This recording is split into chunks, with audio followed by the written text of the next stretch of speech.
Thank you for stopping by to talk a trio of dynasty trades involving Lamar Jackson.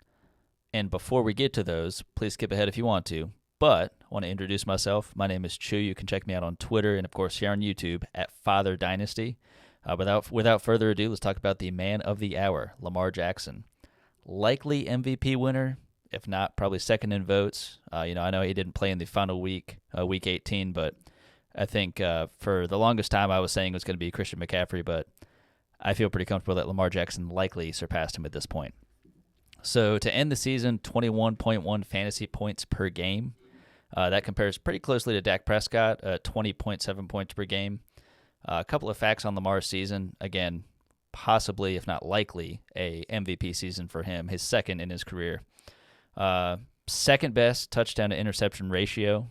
I think that's pretty incredible. While also leading the NFL in rushing yards. Not quite so in rushing touchdowns for quarterbacks. But again, considering how well the team has done and how well he did in a new offense, a new Todd Monken run offense, I think it's pretty incredible. Looking also at what else he's done this season. So we've got a career high in pass attempts, completion percentage, passing yards. He does happen to have the most fumbles and sacks he's taken in his career. However, I think there's kind of a balance there. I think looking at Lamar, he did just get that massive deal in the offseason, making him the third highest in terms of average annual value for the current quarterback contracts. But I think the biggest concern looking at him coming into the season, one, he got the deal. I think a lot of people thought he deserved it, but I know in the recent years, probably the last 2 years or so, he'd gotten a little banged up, and I think that was probably the people's biggest concerns was, is that behind him? Is that going to be something people are, fans are dealing with every year or every other year?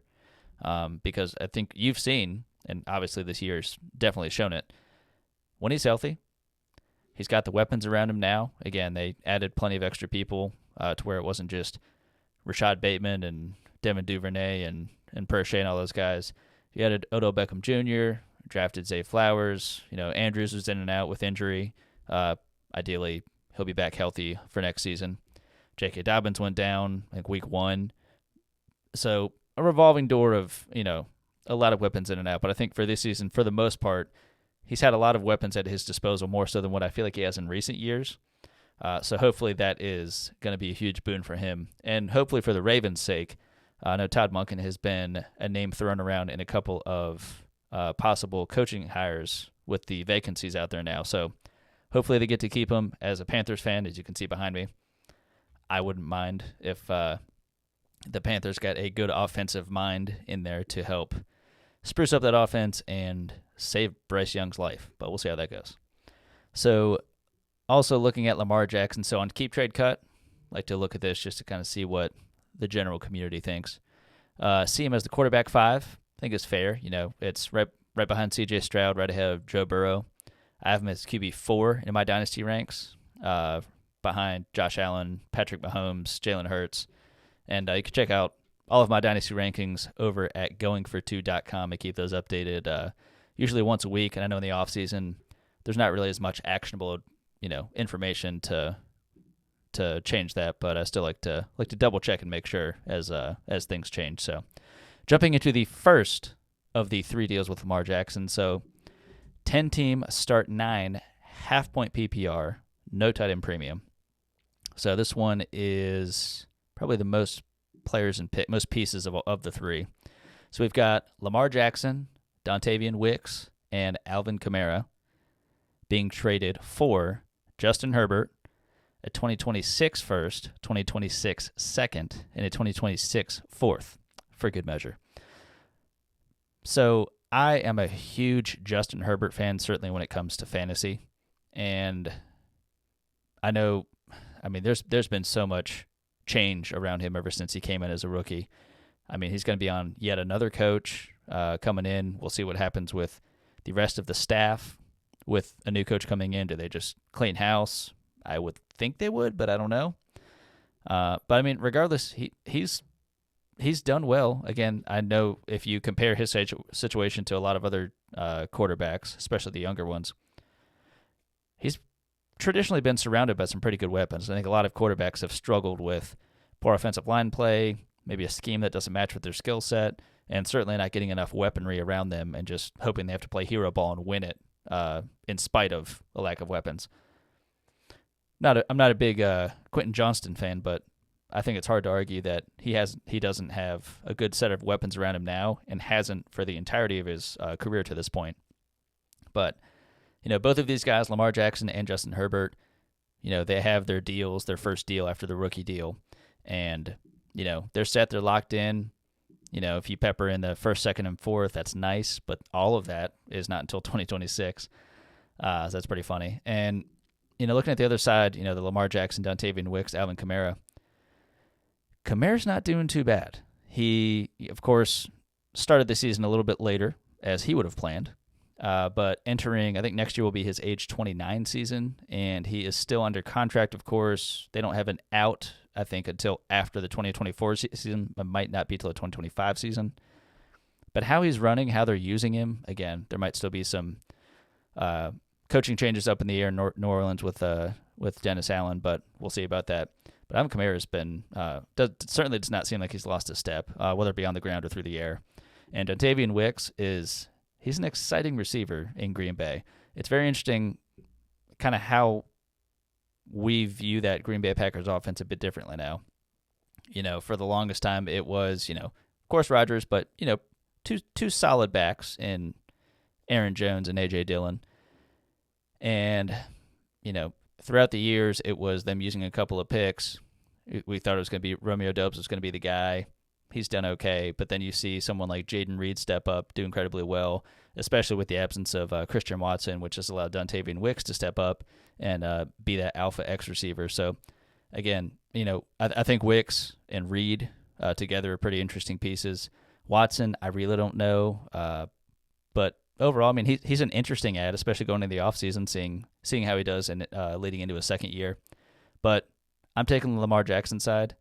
I know the other side has the first and the second on top of Herbert, but it's 2026, and I'm not saying that the Dynasty League wouldn't exist by then. I'm not saying those picks don't mean anything, but I think when you're looking at it right now, I don't think there's enough of a difference between Lamar Jackson and Justin Herbert, and again, you're still getting Alvin Kamara on that side. I do think he still has another 2 years of solid value for you at worst in RB2, but with his volume, assuming he's, of course, still staying on the Saints, I don't see why they're not going to keep force-feeding him the ball, and he's going to be a PPR weapon for, again, at least another 2 years.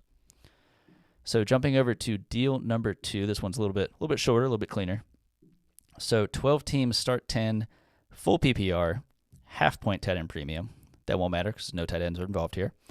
So pretty simple. Lamar Jackson and Devon Achane, still working on that last name, for C.J. Stroud. And I know that C.J. Stroud had a hell of an end to his rookie season, just absolutely balling out, feeding Nico Collins, not having Tank Dell, but still doing incredibly well. Didn't mean to rhyme, but did anyway. And I don't like C.J. Stroud enough to want to give up Lamar Jackson and Devon Achane. I also understand that we're going into the Dynasty offseason, my favorite time of the year. I know the trades don't happen quite as often, unless you're in some of those leagues where you get those people that are kind of just trading off of, a lot of the time it's not really like new information, new knowledge. It's kind of just as we kind of create our own narratives and kind of go through the offseason, we think it's a free agent. Where is he going to go? I'll trade based on this information. Are they going to pick this person's replacement? I'll trade as if they're not. So a lot of just hypothetical scenarios. But for me, there's not a big enough difference between Lamar Jackson and C.J. Stroud. Again, I actually have Lamar Jackson ranked ahead of C.J. Stroud. And if you're going to also give me Devon Achane, again, I know in his rookie season he's already dealt with some injury. There was already the talk of him being smaller, how that would affect his game, his output, his production. You've seen him when he plays. He's incredible. He is a tremendous fit for that Miami's Dolphins offense. And you've got Mostert. He'll be 32, I believe, next season. Jeff Wilson, he's in his later 20s, I believe. So, and again, I expect both of those guys to be back as well. But I think you've seen it whenever one or multiple of them are hurt. They're very good in that system about just a revolving door of guys that they trust and can fit certain roles within that offense. And I think Devon Achane is, again, what he's done on the ground and in the air, I think, has been tremendous. I think a lot of people really were expecting him to be more of that through-the-air, explosive home run speed guy. He is that, but his rushing ability, his vision paired with his explosiveness, it's a deadly combination. So, again, a healthy Devon Achane in that Dolphins offense and Lamar Jackson, yeah, I'm taking that side. So, the final one here, and two of my favorites. So, we've got a 12-team start 10, half-point PPR, no tight end premium. One side is Anthony Richardson, Jaden Reed, in a 2024 third. All of that for Lamar Jackson. Now, Anthony Richardson is my guy. So, right off the bat, when I was seeing those two, again, Anthony Richardson, I have him ranked after Lamar Jackson as of right now for my Dynasty rankings. I do want to push him higher, but I still want to see enough production, enough games under his belt to comfortably do that. I know a lot of it is with Dynasty rankings. It can be, do you see it more as projection and upside, even if they haven't really experienced it yet? I wanted to see a little bit more before I can comfortably scoot him up, but he's someone who I'm going to be really watching at the beginning of the season because I feel like with the weapons he has, assuming they sign Pittman back, I think they will. Maybe even add another weapon in there. Jonathan Taylor got re-signed. Zach Moss is probably gone. But then looking at Alec Pierce is a solid depth wide receiver. Josh Downs is solid. They might add another wide receiver. So we'll see about that. Jaden Reed, I was just talking about Dontavian Wicks earlier and talking about Jaden Reed here. He's been a revelation. I mean, a great weapon for that offense. Again, his rushing ability, his receiving ability, really what he's done has just been a weapon, and how effective he's been and how important he is to this offense is shown by how they've been able to get him the ball. Again, whether it's on the ground, through the air, he is paired very nicely with Jordan Love, so is Dontavian Wicks.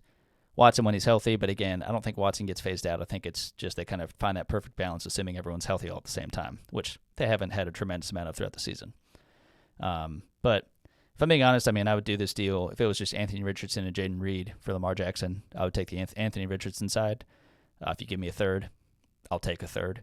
I'm a huge fan of getting those later picks. Again, even if it was fourth, fifth, I mean, again, I would do it without the third. So, but that would be just a bonus for me. But yeah, Anthony Richardson, Jaden Reed in the third.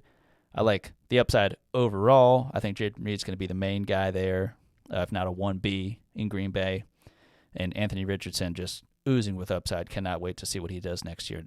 Healthy with a healthy offense and all that. So that is the third of the three deals. Let me know what you think down in the comments on these deals. And if you have recently done a deal with Lamar Jackson, or maybe you're thinking about doing one, you got one in your inbox, you're really just kind of mulling it over, not too sure, drop it in there too. Love to talk about it. Thoroughly love talking Dynasty trades. So happy Dynasty.